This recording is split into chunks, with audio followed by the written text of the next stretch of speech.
Welcome to Shatter. Support the channel by liking, commenting, and subscribing. I promise even more interesting stories. You ever been erased in real time? Not screamed at, not cheated on, just deleted. Silently, efficiently. It happened on a Wednesday. I just walked into the kitchen, work bag still in hand, asked her if she wanted to finish that Netflix series we started.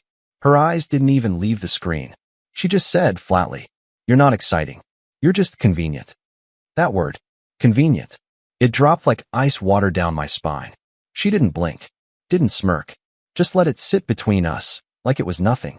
I stood there, one hand still gripping the counter, heartbeat stuttering in my ears. I was waiting for a laugh, a smirk, something that would take it back. But she kept scrolling, and I knew that wasn't a slip. That was a statement. She wasn't angry. She was done. And in that exact moment, so was I. I didn't raise my voice. I didn't beg for clarity. I didn't ask what she meant. I just nodded slowly and left the room. But something shifted inside me. Quiet, cold, permanent. It wasn't just what she said. It was what had built up for months. The locked phone, the changed wardrobe, the new tone in her voice every time I asked a simple question. Like I was a child interrupting a meeting. She was changing, sure. Finding herself. Reclaiming her independence. I clapped the loudest when she landed that branding client. Helped her rehearse her first webinar, even bought the ring light she needed for her new IG reels. But somewhere between affirmations and avocado toast, she decided I was the weight she needed to drop. And what did I do? I let her, but not like she expected. I didn't cry. I didn't lash out. I didn't slam doors or write long texts at 2 a.m. No. I did the one thing she wasn't ready for. I went silent. She said I wasn't exciting? Let's see how thrilling silence can be. Let's see how convenient I feel when I stop fixing the router, stop checking the oil in her car, stop noticing when she runs out of oat milk or forgets to pay the power bill.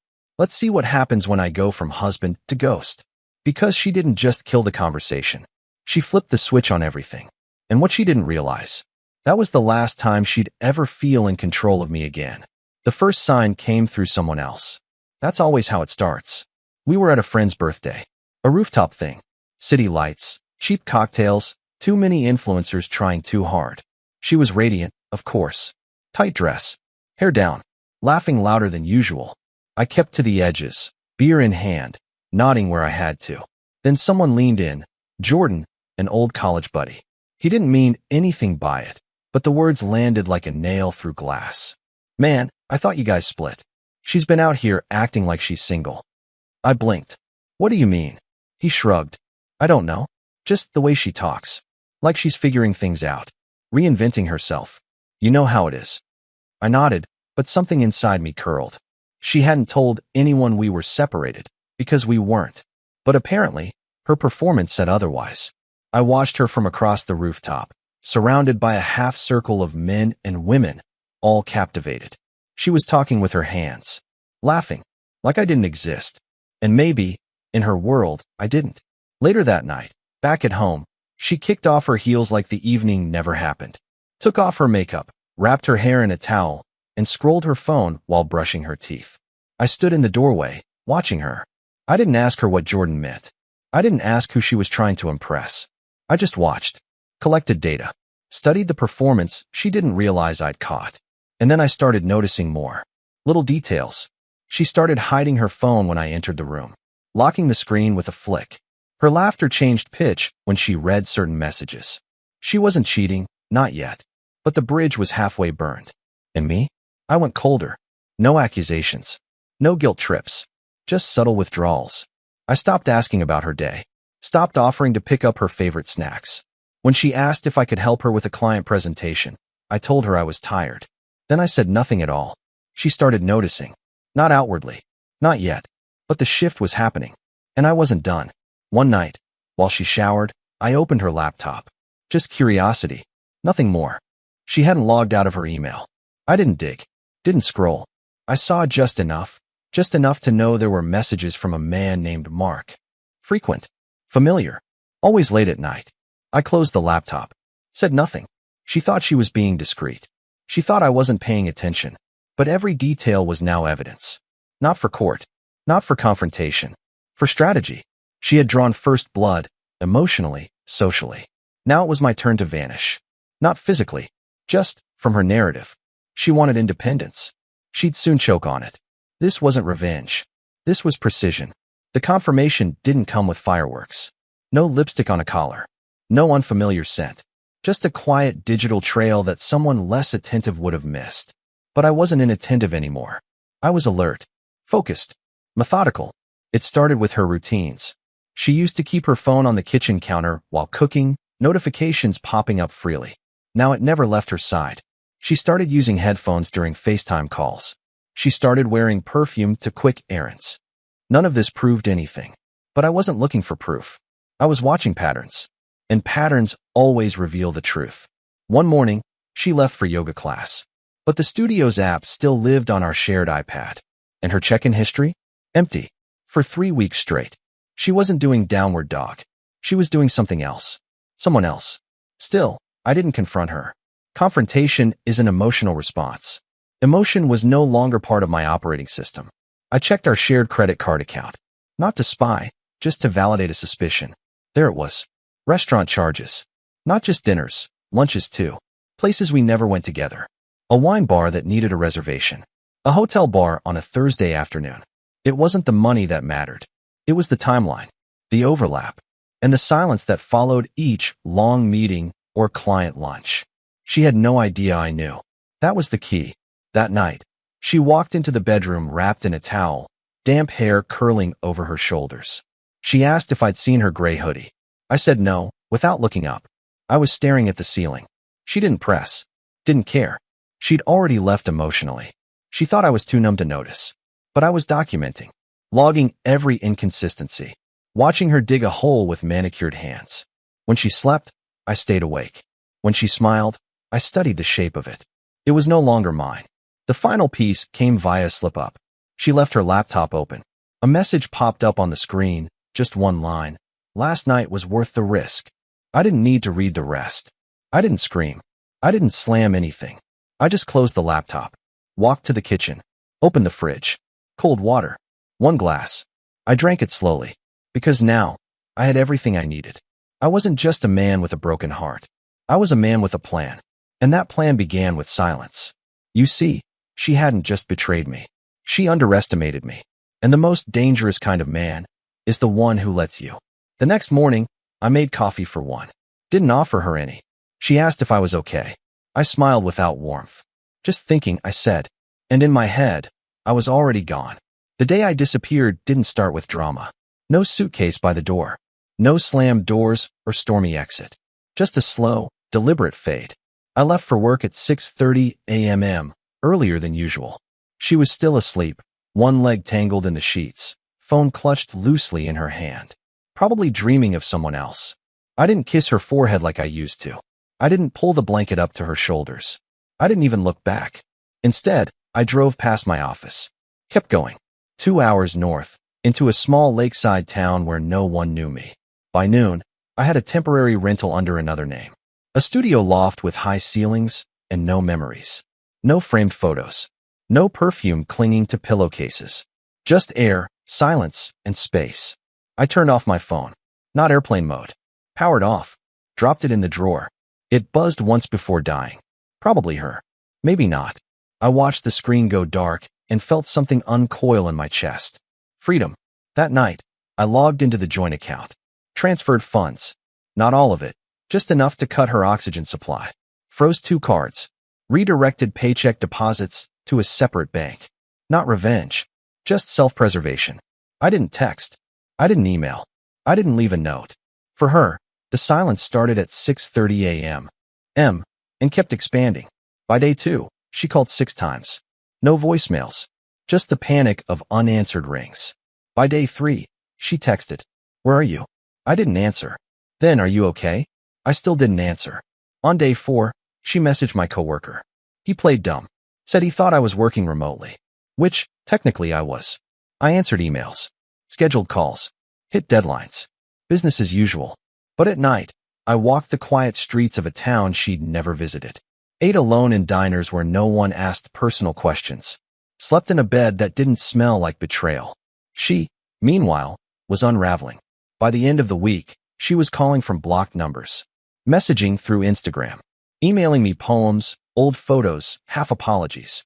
But she still hadn't confessed. She thought I'd left in a fit of sadness, that I was brooding somewhere, waiting for her to say the right words. She had no idea I was done playing the role of the fool. She was drowning in her own silence now, and every unanswered message was a mirror. The worst part for her? She couldn't prove I was angry. There was no fight to point to, no scene, no betrayal from me to lean on. Just absence. And absence, when done right, is surgical. I wasn't coming back. Not emotionally. Not physically. Not even as a memory. She had crossed a line I never spoke about. The kind of line where love doesn't end. It erodes, atom by atom, until there's nothing left but dust. And that's what I gave her. The dust of who I used to be. And the echo of a man she never really knew. She had a type. Mark was just a newer version of the same mistake. The kind of man who wore cologne to the gym, talked over waiters, and took selfies in elevators. But none of that mattered. What mattered was leverage. It took less than 2 days to learn everything about him. His full name, where he worked, the startup he bragged about on LinkedIn, the funding round he lied about closing. I read his company's pitch deck, saw the red flags, the inflated numbers, the phantom investors. Amateur hour. The deeper I dug, the sloppier he looked. He wasn't dangerous. He was weak, reckless, and reckless men leave footprints. His Instagram was a goldmine, tagged in stories he probably forgot about, comments from colleagues that hinted at office drama. One post, in particular, stood out, a group shot from a retreat. Champagne, smiles. One of the women had commented, "Hope HR never sees this." That was all I needed. I traced it back to the company's internal page, found a name, then an email format. I created a fake inbox, attached 3 screenshots, blurred faces, highlighted captions, a friendly message from a concerned associate. No threats, no accusations, just a gentle suggestion that someone should look into this before investors start asking questions. I hit send. Within 48 hours, his company pulled the photo from all socials. His profile went private. Comments disappeared. Digital panic, cleanup mode. I smiled. She had bet everything on a man too shallow to cover his own tracks. And I never had to say a word. While he panicked in meetings, probably explaining away his indiscretions, I stayed quiet. I stayed invisible. But I was always watching. Back home, if you could still call it that, she was spiraling. The texts changed tone. Less, where are you? More, can we talk? And I messed up. But no confession. No truth. She thought if she reached out first, it'd erase the past. She didn't know I already burned the bridge. She also didn't know I'd set fire to the lifeboat she was swimming toward. I wasn't angry at her affair. I was disgusted by the predictability of it. The man. The timing. The excuses. She didn't fall in love. She fell into convenience dressed as excitement.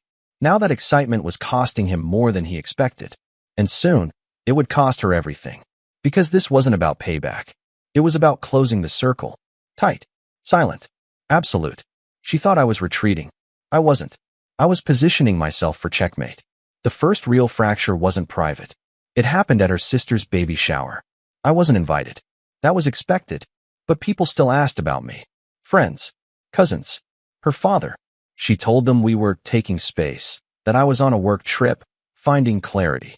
But the cracks showed when her mother pulled her aside and asked why I hadn't posted anything in weeks. Why I'd unfollowed her. Why our shared photos vanished from my profile overnight. Because I didn't block her. I did something worse. I deleted her. All traces of our life together, gone. No anniversary dinner. No beach trip selfies. No, just us, candid she begged me to post. I left her with nothing to screenshot. Nothing to circle back to. Nothing to use for sympathy. That kind of silence echoes louder than any accusation. And people noticed. Her cousin texted me, saying, "You okay, man? Heard weird stuff." I left it on read. A friend of hers, when I always suspected of knowing more than she let on, DM'd me, asking if the rumors were true. Again, no reply. I didn't defend myself. I didn't explain. I simply vanished from her version of the narrative. And without my presence, her story started to fall apart. People stopped smiling at her posts. Comments slowed. DMs dried up. It's hard to play the role of victim when the other party refuses to play the villain. Meanwhile, I invited her parents for coffee. Yes, her parents. They always liked me. Her dad respected how I treated her. Her mom once told me I brought out the best in her. So I sat them down, calmly, and said I needed to be honest about where things stood. I didn't cry. I didn't rant. I told them she was in a relationship trial with another man, and I had quietly stepped aside to let her figure things out. Her mother's hands trembled around her cup. Her father stared at the table like he wanted to flip it over. They didn't say much. They didn't need to. They knew. And more importantly, now everyone would know. Not because I exposed her, because I let her expose herself. She tried to take control of the narrative, but you can't control silence. You can't outtalk someone who refuses to speak. And that's what haunted her. Not my absence. Not even the guilt. It was the growing awareness that people were seeing her differently, and I wasn't lifting a finger to make it happen. By the end of that week, she posted a photo of herself alone, some caption about new chapters and healing. But the likes were low. Comments empty. She was learning, slowly, that silence spreads. And in mine, her image began to collapse. I always believed people don't break when they're alone. They break when they feel forgotten. When the phone stops buzzing. When no one's asking where they've been. And that's exactly what started happening to her. The man she'd risked everything for? He pulled away too. Mark, the great escape plan, turned out to be just another distraction on a long list of things she thought would save her from herself. Their messages went from hourly to daily. Then every other day. Then nothing. He'd done what all men like him do. Vanished the moment attention turned to consequences. There were rumors he lost funding, maybe got reported. She wouldn't know I was the one who initiated the collapse. She just knew he ghosted her. And when she looked around, expecting someone to help her process it, she found silence. Her sister stopped responding to texts. Her friends gave neutral emojis under her vague, self-help quotes. Even her mother started shortening phone calls. No one was cruel. They just weren't invested anymore. Because when your image cracks, people don't rush in to fix it. They step away, afraid of the mess. Meanwhile, I stayed present but untouchable. I responded to group chats. I attended one mutual event, nodded politely when her name came up. I didn't correct anyone. I didn't clarify anything. I just let their imaginations fill in the blanks. And the blanks always speak louder than facts. Back in her apartment, which she now occupied alone, she started to spiral in subtle ways. She changed her profile picture twice in one day. She removed wife from her bio. She posted a story from the exact restaurant we used to go to on anniversaries. But this time, she was alone. Or pretending to be. She wanted me to see it. She wanted me to feel something. But I had nothing left to give. The more she reached, the colder I became. She sent a message one night, 4 paragraphs long. Apologies wrapped in half-truths. Explanations disguised as introspection. I didn't reply. She followed it with a voice note. I didn't even open it. And that's when it hit her, really hit her. This wasn't a pause. This was the end. She was no longer in control of anything. Not me, not her narrative, not even her own defense. Because when you spend so long trying to be seen, the worst punishment isn't being yelled at, it's being ignored. She didn't know what to do with the quiet. She had always relied on noise, attention, drama, chaos, validation. But now she was just another person talking into a void I no longer occupied. And in that void, her voice started to crack. The knock on my door came on a Sunday evening. I didn't flinch. I knew it was her. She stood there holding a tote bag like it was a shield. No makeup, hoodie pulled over her head. Like she was trying to shrink herself small enough to fit into the space she'd burned. I didn't invite her in. She walked past me anyway. Inside, she looked around, her eyes scanning the room like she expected familiarity. But everything was different. New couch, new shelves, walls repainted. Even the air smelled different, like wood and leather, not vanilla and rose. She hesitated, asked if I'd moved recently. I said nothing. That silence made her nervous. She sat down like she was waiting for permission. She started talking, not knowing where to begin. She mentioned work, said things were overwhelming lately. Mentioned her therapist. Said she'd been reflecting a lot. I still didn't speak. She shifted in her seat, started fumbling. Said she missed us. Said she understood if I was angry. Said she never meant to hurt me. That it wasn't supposed to go that far. That phrase. Like she had fallen into someone else's arms by accident. Like the wine poured itself. Like she just tripped into betrayal. Then she asked if we could talk. I finally answered. We are talking. She froze. That's not what she wanted. She wanted pleading. emotion, some glimpse of the old version of me that would have done anything to fix what she broke. Instead, I stayed cold, and that shook her more than 1,000 insults would have. She asked if I hated her. I said no. She asked if I still loved her. I looked her in the eyes and said, I don't feel anything at all. That one sentence hit harder than shouting ever could. Her face crumpled, but she didn't cry. Not yet. She just sat there, realizing that the door she thought was still slightly open had been welded shut. She said she made a mistake. I didn't respond. She said she thought I needed time. I said, I didn't need time. I needed clarity. And I got it. That's when the tears came, not soft, graceful ones. Panicked tears. She realized this wasn't a performance she could rewrite. There was no applause coming. No encore. She asked what came next. I stood, walked to the counter, picked up the envelope I'd been keeping for the right moment. Inside, the final documents. Her signature was the only thing missing. I handed them to her without a word. She didn't open it at first. Just stared at me. Whispered that she still loved me. I nodded. Quietly. And I told her, love isn't always enough. Not after trust dies. She asked one last time, is this really it? I said yes. Calmly. Without pause. Because the difference between me now and the man she left? He would have begged. I just ended it.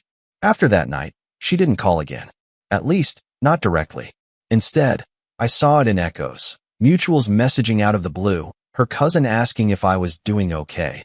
A friend of hers liking an old photo of us from 2 years ago. The slow, desperate orbit of someone hoping I'd notice the gravity pulling at her life. But I didn't engage. I didn't need to. Because her world was shrinking. The man she thought would replace me had gone radio silent. Word was, his company folded. Investors walked. The HR whispers I started turned into internal reviews. He didn't just lose her, he lost his platform. She tried to move on publicly. Posted curated pictures of her smiling with acquaintances, pretending the silence didn't sting. But silence is a slow burn. You don't feel it at first. And then, suddenly, it's everywhere. Her sister stopped defending her. Her best friend took a job in another city and ghosted her slowly, one unanswered brunch invite at a time. Even her building changed. The new neighbor she tried to flirt with? Married. The barista she used to charm? Transferred. She was surrounded by people, but completely alone. And the worst part? No one had slammed a door in her face. They just stopped opening them. Because no one wanted to be part of a story that reeked of regret. Meanwhile, I was already building something new. Quietly. Deliberately. I moved to a new place. Not far, but far enough that she'd never stumble across it. My name off the lease we shared. Her name gone from every account. I changed passwords, phone numbers, even the music I listened to. Not out of spite. Out of necessity. When you cut a tumor out, you don't leave the scar to remind you. It fades if you let it. I started running again. Reconnected with people I lost touch with.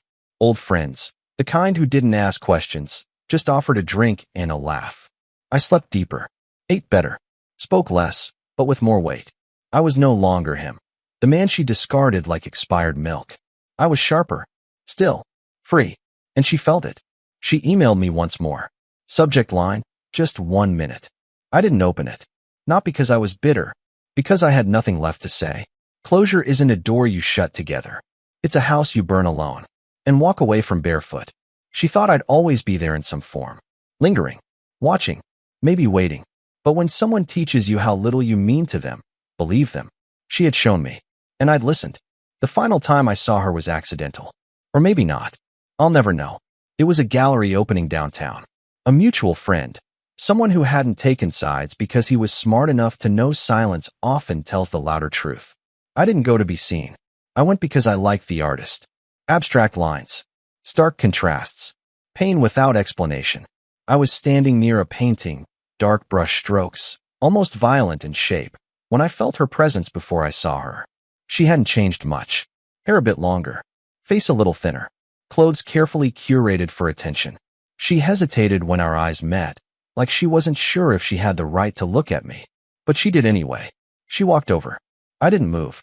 She stood there beside me, pretending to look at the painting. The silence between us felt heavier than the art. Then she spoke, quiet, almost cautious. You look different. I didn't respond. She waited, then added, I just wanted to say I'm sorry. For everything. Still, I said nothing. Because what was left to say? The story had already ended. I wasn't there to reopen it. She kept looking at me, like she was searching for some familiar reaction. A flicker of warmth. A nod. Anything that would prove she still held a piece of me. But I didn't flinch.